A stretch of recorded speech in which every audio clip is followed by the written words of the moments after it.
شروع اللہ کے نام سے جو بڑا مہربان نہایت رحم کرنے والا ہے۔ ناظرین، حضرت محمد صلی اللہ علیہ وسلم فرماتے ہیں کہ چلتے پھرتے یہ چھوٹی سی سورت دل میں پڑھا کرو، اللہ بہت خوش ہوگا اور نصیب میں دولت ہی دولت لکھ دے گا۔ محترم ناظرین، جو شخص طلوع آفتاب سے لے کر رات تک یہ چھوٹی سی سورت دل میں پڑھتا رہے گا تو اللہ تعالیٰ اس سے بہت زیادہ خوش ہوں گے اور اسے وہ سب کچھ نوازیں گے جس کی وہ خواہش رکھتا ہے۔ بہت ہی آسان سا عمل لیکن معجزات کو دیکھنے والا عمل ہے۔ یہی خاص عمل ہے جو دولت کو فوری طور پر غیبی طریقے سے آپ کے پاس لاتا ہے۔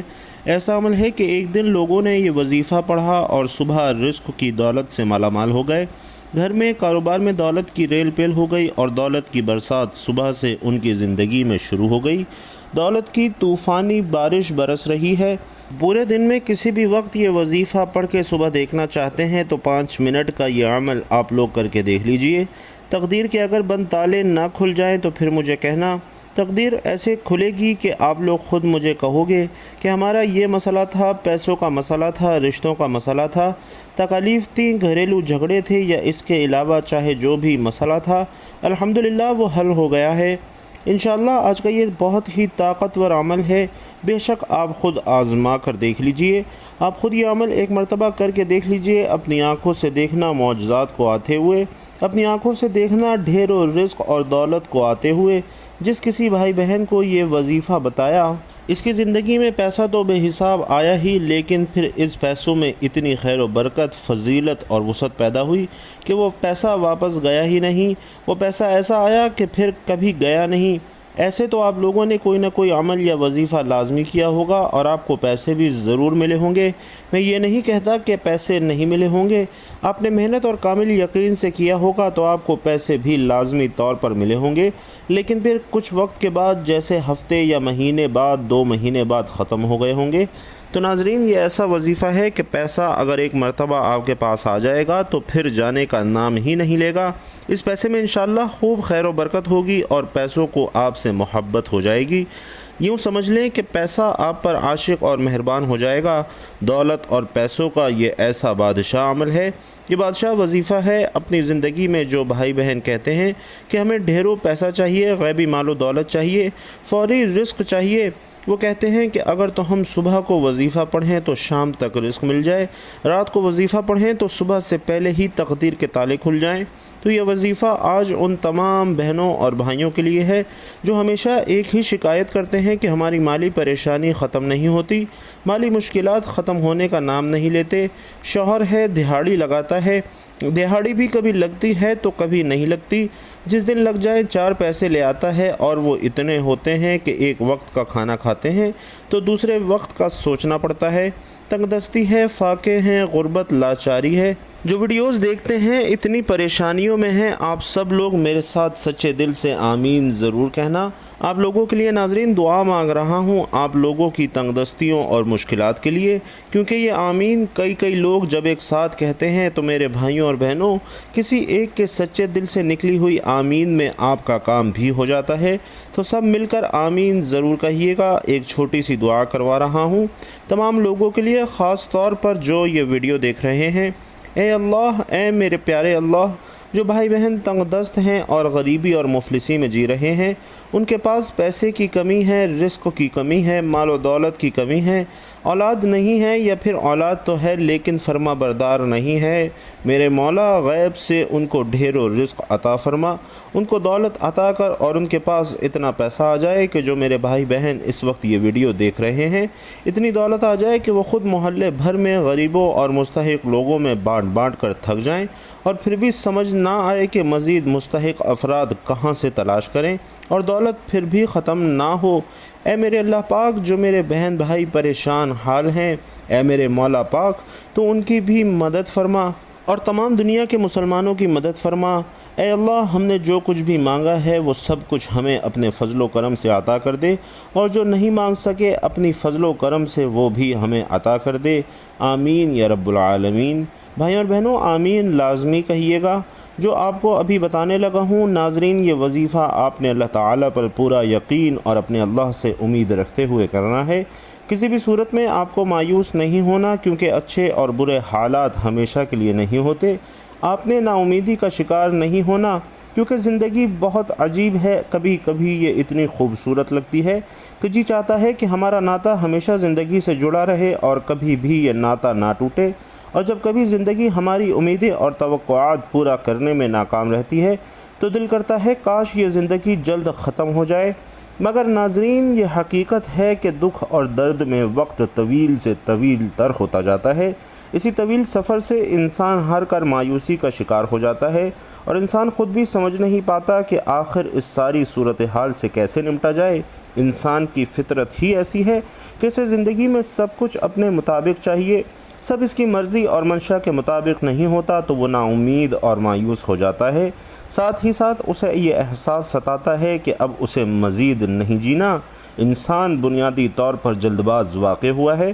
اگر کچھ حاصل کرنا ہو تو اس کے لیے تگ و دو کرتا ہے، دعائیں مانگتا ہے، محنت کرتا ہے، مگر جب اس کی منشا کے مطابق اسے پھل نہیں ملتا تو وہ تھک جاتا ہے، اور اسی تھکن میں وہ مایوسی کے اندھیرے میں اپنا وجود، اپنی امید اور اپنا یقین کھو بیٹھتا ہے۔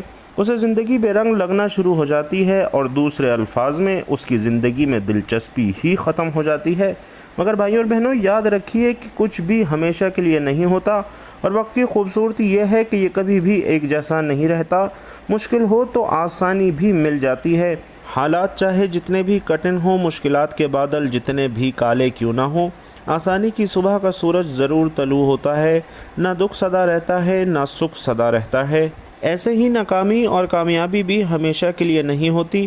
اس لیے سب سے اہم بات یہ ہے کہ انسان کو کبھی بھی مایوسی کا شکار نہیں ہونا چاہیے، بلکہ مشکلات کے آنے پر مایوسی کے اندھیروں میں بھی امید اور یقین کا چراغ جلائے رکھنا چاہیے، کیونکہ اگر انسان مایوسی کے اندھیرے میں امید کا چراغ جلاتا ہے تو اس کی روشنی انسان کے وجود کو منور کر دیتی ہے۔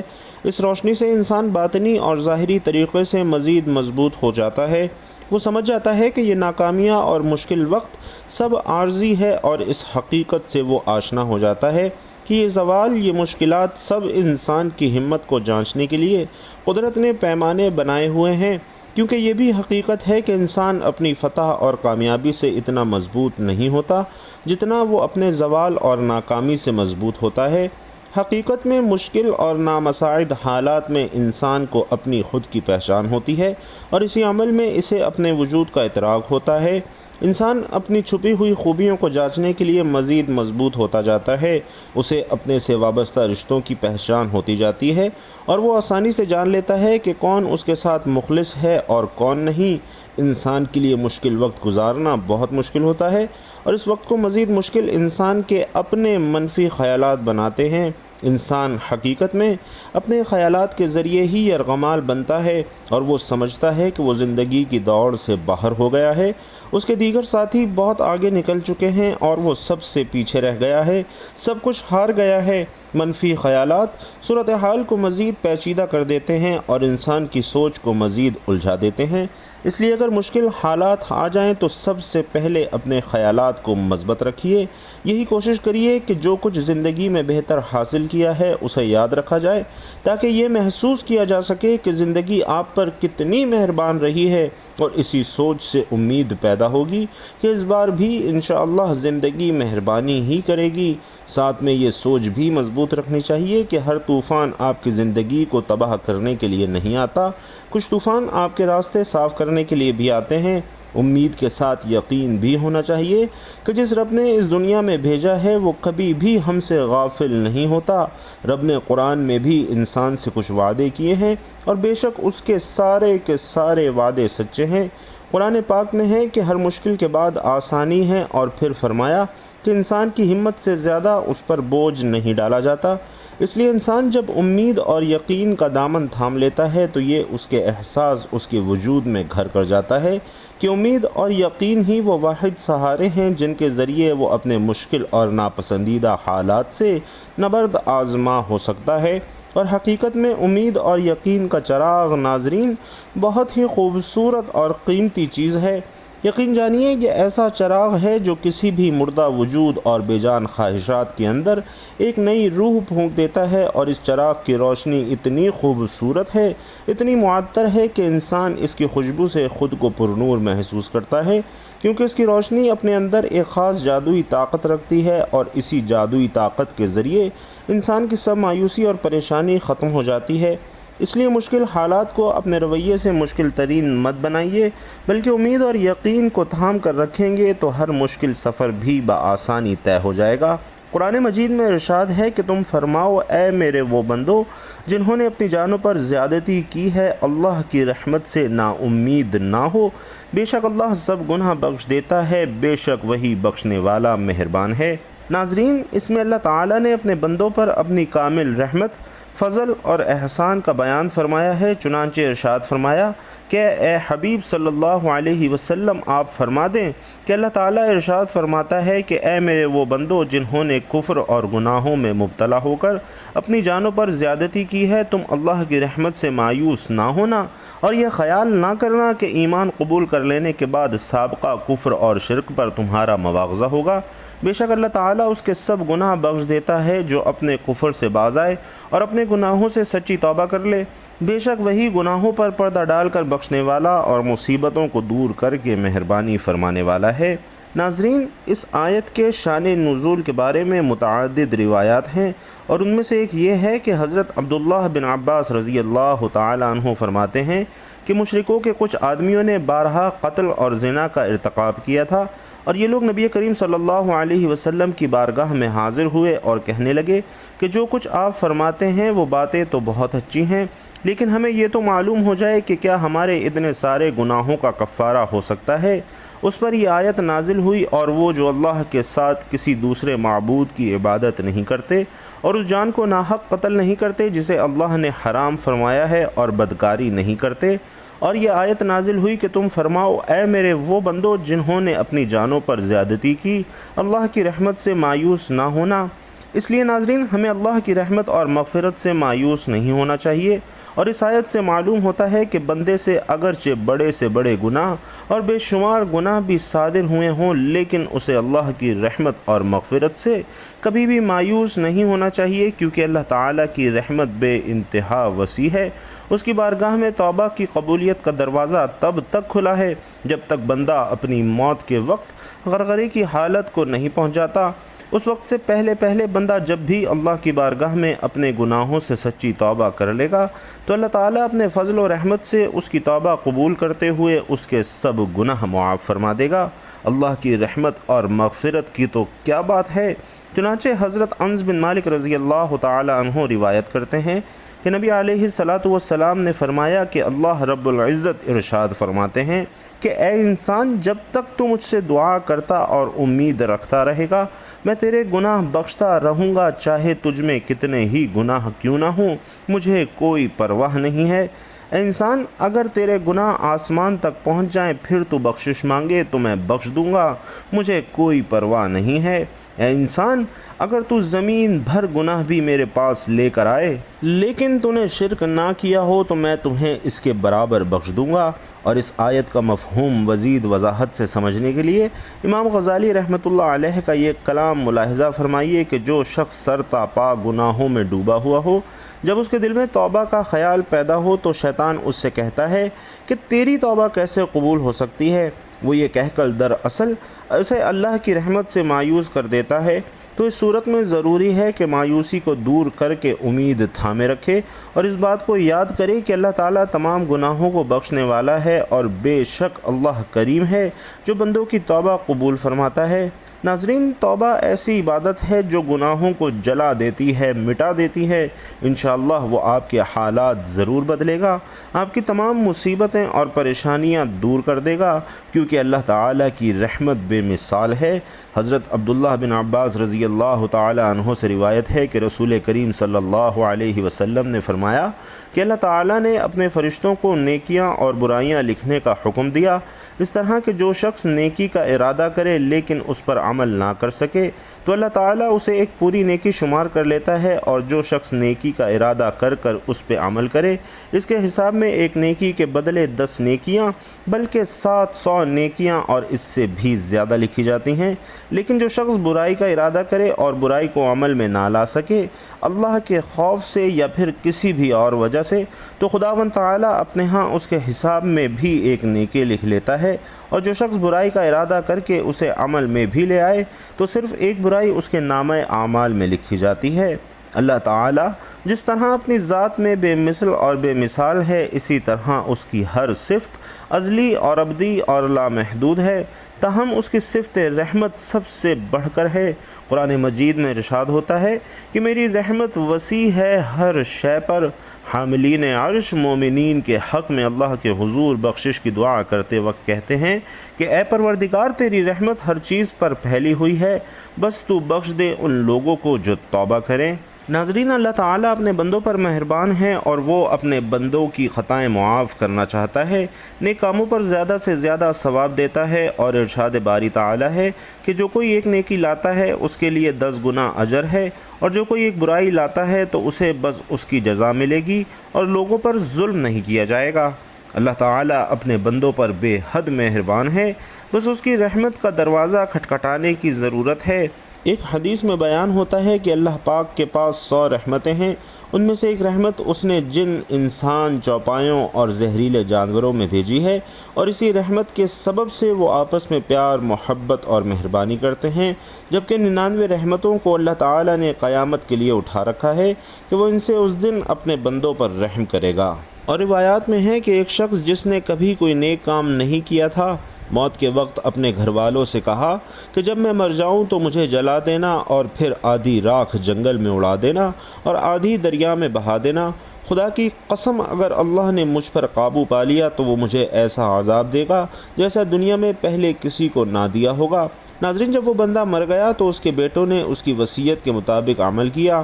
اللہ تعالیٰ نے دریا کو حکم دیا اور اس کے اندر کی راکھ جمع کی، پھر جنگل کو حکم دیا اور اس کے اندر کی راکھ جمع کی۔ پھر اللہ تعالیٰ نے اس بندے سے پوچھا کہ تو نے ایسا کیوں کیا تھا؟ اس نے عرض کیا، پروردگار، تیرے خوف سے، اور یہ بات تو خوب جانتا ہے۔ ناظرین، اس پر اللہ نے اسے بخش دیا، اگرچہ اس شخص کی وصیت غلط تھی، مگر اللہ تعالیٰ نے اس خوف کی وجہ سے اسے بخش دیا جو اسے قیامت کے دن اللہ کے سامنے کھڑے ہونے سے تھا۔ بس اللہ تعالیٰ سے خوف کھانا اللہ کی رحمت کو متوجہ کرتا ہے۔ تو ناظرین، آپ نے بھی اپنے رب پر کامل توکل کرتے ہوئے یہ عمل کرنا ہے۔ آج ایک ایسا عمل کرنا ہے، ایسا وظیفہ کرنا ہے جس سے گھر کے اندر رزق کی فراوانی ہو، اتنا رزق ملے کہ نصیب بدل جائے، اور یہ آزمودہ وظیفہ آپ کو بتا رہا ہوں۔ ناظرین، اگر اللہ کے نام پر صدقہ کر دیا جائے اچھی اور پیاری چیز کا، تو کیا یہ ممکن ہے کہ پھر اللہ کی مدد نہ آئے؟ یہ ممکن ہی نہیں ہے، اور اصل صدقہ تو وہی ہے جو اچھی چیز کا ہو، اصل صدقہ وہی ہے۔ اللہ تعالیٰ تو آپ کے دلوں کو جانتا ہے، اگر دل کے اندر اچھائی ہوگی، خلوص، محبت اور اخلاص ہوگا تو پھر فیصلے بھی اسی پر ہوں گے، کسی اور چیز پر نہیں ہوں گے۔ تو میٹھی چیز اور وہ چیز جس پر آپ کی محنت ہو، آپ بھی یقیناً کرتے ہوں گے۔ صدقے میں میٹھی چیز سے مراد یہ ہے کہ آپ چینی دے سکتے ہیں، اس کے علاوہ اور بھی کافی ساری چیزیں ہیں جو دکانوں سے مل جاتی ہیں، تو آپ ان میں سے بھی کوئی چیز لے سکتے ہیں، لیکن اس میں یہ ہوگا کہ اگر سب سے اچھی چیز اللہ کے راستے میں دیں گے تو اس کا نتیجہ بھی اچھا ملے گا۔ یہ صدقہ اللہ کے راستے پر دینا ہوتا ہے۔ اگر آپ اپنے بچوں کے لیے اچھی چیز کا انتخاب کرتے ہیں تو کیا یہ ممکن نہیں کہ اگر آپ کسی کو کوئی چیز دینا چاہو تو وہ اچھی نہ ہو؟ دل تو مطمئن ہونا چاہیے کہ میں اچھی چیز دے رہا ہوں۔ اگر آپ کا دل مطمئن ہوگا، آپ کو یقین ہوگا کہ میں اچھی چیز دے رہا ہوں، تو ناظرین وہی چیز مؤثر ہوگی اور اسی کا نتیجہ ملے گا، اور وظیفہ بہترین اثر انداز ہوگا، کیونکہ اگر جان و مال لگے تو پھر قدر ہوتی ہے، اس کی عزت ہوتی ہے، اس کے دل کے اندر کچھ احساسات ہوتے ہیں۔ اگر عام سی چیز ہو، آپ کا زور بھی نہ لگے، تو پھر یہ ایسی چیز نہیں ہے کہ ایک تو اللہ کے راستے پر دینا بھی ہے، اللہ کے راستے پر آپ کوئی سستی اور گھٹیا چیز دیں۔ آپ خود تو اچھی چیز استعمال کریں، لیکن جب اللہ کے نام پر دینا ہو تو ایسی چیز دیں جو قابل استعمال نہ ہو۔ تو یہ فرق نہیں ہونا چاہیے۔ جو خود استعمال کرتے ہیں وہی اللہ کے راستے میں دیں، جو چیز خود کھاتے ہیں وہی اللہ کے راستے میں دیں، یہ اصل چیز ہے۔ اللہ نے وہ چیزیں نہیں دیکھنی بلکہ آپ کا اخلاص، آپ کا ایمان اور یقین دیکھنا ہے کہ اس بندے کے اندر کتنا خلوص، کتنا اخلاص اور کتنی محبت ہے، اس بندے کے اندر میرے لیے کتنا پیار ہے۔ تو ناظرین، اب وظیفے کی جانب چلتے ہیں۔ کوئی بھی وظیفہ شروع کرنے سے پہلے آپ نے درود پاک لازمی پڑھنا ہے۔ درود پاک پڑھتے رہنے سے انسان کی دنیا اور آخرت دونوں سنور جاتے ہیں۔ تو سب سے پہلے 11 مرتبہ درود پاک پڑھنا ہے۔ اللہم صلی علی محمد وعلی آل محمد کما صلیت علی ابراہیم وعلی آل ابراہیم انکا حمید مجید۔ اللہم بارک علی محمد وعلی آل محمد کما بارکت علی ابراہیم وعلی آل ابراہیم انکا حمید مجید۔ درود پاک پڑھنے کے بعد آپ نے دعائے یونس سورۃ الانبیاء آیت نمبر 87 ہے، لا الہ الا انت سبحانک انی کنت من الظالمین، آپ نے 33 مرتبہ پڑھنی ہے، اور اس کے بعد اللہ کے 2 نام یا غنیو یا مغنیو، اس کی ایک تسبیح آپ نے پڑھنی ہے، یعنی 100 مرتبہ پڑھنا ہے، اور اس کے بعد 7 مرتبہ سورۃ الکوثر پڑھنی ہے، اور آخر میں پھر 11 مرتبہ درود پاک پڑھ کر دعا مانگ لینی ہے۔ اور کوشش کریں کہ چلتے پھرتے جب بھی آپ کو وقت ملے سورۃ الکوثر کا ورد کرتے رہا کریں۔ تو یہ عمل آپ نے کرنا ہے اور دیکھنا کیسے اللہ تعالیٰ آپ کے نصیبوں کو کھول دے گا، آپ کے رزق کے بند دروازوں کو کھول دے گا، اور اللہ پاک آپ کو وہاں سے رزق عطا کرے گا جہاں سے آپ نے کبھی تصور بھی نہیں کیا ہوگا۔ اللہ پاک سے دعا ہے کہ ہم سب کو نیکی کی بات سننے، سمجھنے اور اس پر عمل کرنے کی طاقت اور توفیق مرحمت فرمائے۔ میرا سنانا اور آپ کا سننا اپنی بارگاہ میں قبول و منظور فرمائے، آمین یا رب العالمین۔ بھائیوں اور بہنوں، آخر میں آپ سے گزارش ہے کہ اللہ تعالیٰ کے 99 ناموں میں سے کوئی بھی ایک خوبصورت نام کمنٹ باکس میں ضرور لکھیے گا۔ اللہ تعالیٰ آپ سب کا حامی و ناصر ہو، آمین یا رب العالمین۔